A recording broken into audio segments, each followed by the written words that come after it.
Ujjwal, can you just introduce yourself, what you do, so that we get that context? Right. Thank you. My name is Ujjwal, Dahal, and I work with Group Holding and Investments, which is the government-owned government-owned corporation in Bhutan. We have about 21 holding companies under the Group Holding and Investments. It's a 100% government-owned company. And just to give my own personal background, I worked with Bhutan Power Corporation for the last 17 years. So just my 6th month in DHI, which is the Group Holding and Investments. So I'm looking after innovation and technology in Bhutan. So I'm a little bit further away from grid operations these days. But nevertheless, PPC, Bhutan Power Corporation, is one of our portfolio companies, and I work very closely with the energy sector still. Yeah, so Bhutan Power Corporation is the transmission utility of Bhutan, right? Yes, yes. Okay, yeah. Please go ahead. Right, sir. Thank you, sir. And so before we, I thought we talk about interconnection of regional grids in South Asia. I also wanted to start with a small perspective of what kind of energy transitions we have gone through in last let's say we start from 200 years ago. We have gone through three distinct energy transitions as we have seen. We've gone through wood to coal, coal to oil, and oil to probably we can see a largely to gas. We really see our generation mix portfolio around the world. So when transited from all these, when we have these transitions in all these different for fuel types, I think we have had a lot of planning of how these supplies have happened, and I just wanted to bring that perspective on in terms of for the next probably the next transition energy, which is probably from natural gas, coal, oil. Right now we have to the transition of renewable energy. And yeah, go ahead. Yeah. So that's when we look at that transition story, I can't help but very briefly touch upon one of the major sector that which is transportation sector. And I just wanted to probably just have if you have seen the classic photo of the Fifth Avenue in New York Street in 1900, where the caption was automobile, and after 13 years, the same street, people spot the horses, seeing a huge transition in terms of how a particular sector can be hit with transition in energy. So let me look at and maybe the crossroad of renewable energy transition largely. And also looking at the sustainable development goal, the seventh sustainable development goal, which is affordable and green energy. So it is responsible that we work towards energy security and especially in our region. So that's where I also see a huge contribution from integration of grids for energy security. But that's just one angle to look at integration of grid for energy security. If we expand this, the context I want to put it in the global challenges, I think apart from climate change and needs of 10 million next 20 years, I think one of the major global challenges is also the energy security that we look at.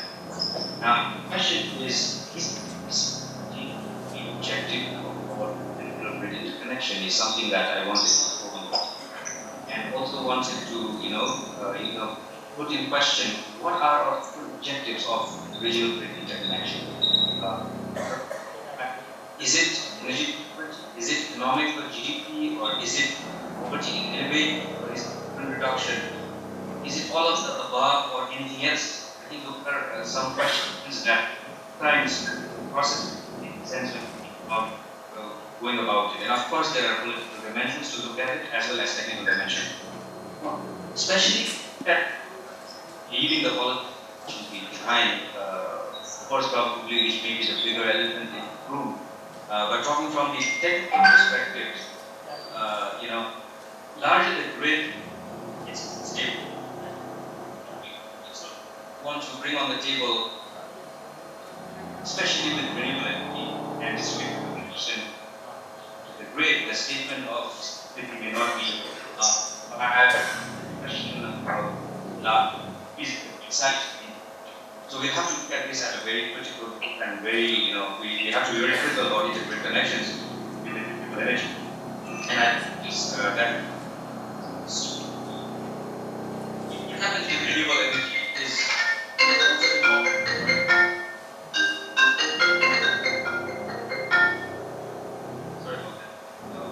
what happens with renewable energy is also important. I mean, how the grid behaves and how we are able to synchronize and keep the grid in synchronism. I think this is the bread and butter of system operation and being from the energy sector. I would mention that.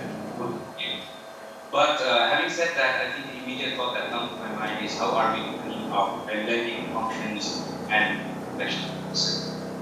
I think this is it. Now, at this point, I would quickly want to talk about the perspective from Bhutan side in terms of our interconnections.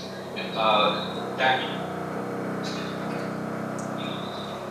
overall perspective of integrated connection from a larger perspective. But Bhutan interconnection started with the Jaldaka project, as you would be aware. We had interconnection 11 and 33 kV level. And with Chuka power plant, of course, we have interconnections at 132, 220. We have now interconnection at 400 kV level with Mount Isuw power flowing into the Indian grid. So, and then we have had a long history of operation of very seamless operation of this interconnected grid, and especially with the low dispatch center in India and the low dispatch center of Bhutan, which was inaugurated in 2011. So it has worked perfectly well if you look at the Bhutanese and Indian context of grid interconnection, which is one of the success stories, apart from the power sector being the collaboration Bhutan and India so closely has. The operation part of it, which is largely neglected. I would say, having been part of that operations, I would say we actually operated the grid very, very intimately, very, very efficiently. I would say to a large extent. Of course, there are rooms for improvement. And even if you look at some of the operating modalities that we have, the loss of portioning modalities that we have had in the complex scenarios of interconnections that we operate the two, one very giant power system and another one very small, but the frequencies are largely led by the Indian grid at the end for us, and we now at least front about 70-80% of our generation, which is about 1800 to 1900 with Mount Isuw coming in, which is quite a significant portion of energy that flows from Bhutan to India. The point being, why I wanted to put that on the table is we have an amazing experience in terms of operating an interconnected grid, which could be a platform to start about how we plan our interconnections as we expand the grid beyond Bhutan, India, and the other countries. Very quickly, I just have 1.5 minutes left. Very quickly, I also wanted to bring in the Dahal perspective.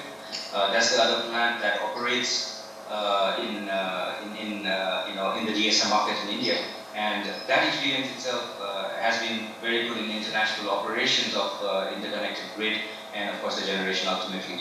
So that we could learn a lot from that aspect of load management as well as operations for an international connections. To kind of end, a couple of things that I wanted to highlight from Bhutan side.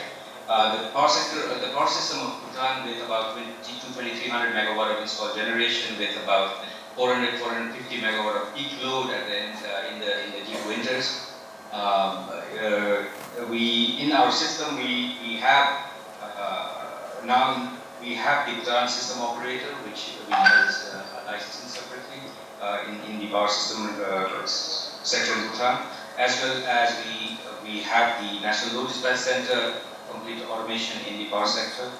We have also 4 phasor measurement units, 6 rather, phasor measurement units in different parts of the grid, which gives us milliseconds information about the voltage and currents and its and the angles, which we should use for better coordination eventually. We are also doing the distribution management system in the capital city power system, including some smart meter projects that we are doing. Lastly, I wanted to give this information so that we can probably use this as an experience to go forward in regional grid interconnection. But at the end, I would want to leave all of us with message that it is important that we have an objective clearly defined about a grid interconnection, whether it's energy security or the others, or probably all of them. And look forward to a larger grid with larger energy markets and larger possibilities for the energy security ultimately. Thank you. Sorry I took about half a minute extra. Thank you so much, sir. Thank you, Ujjwal.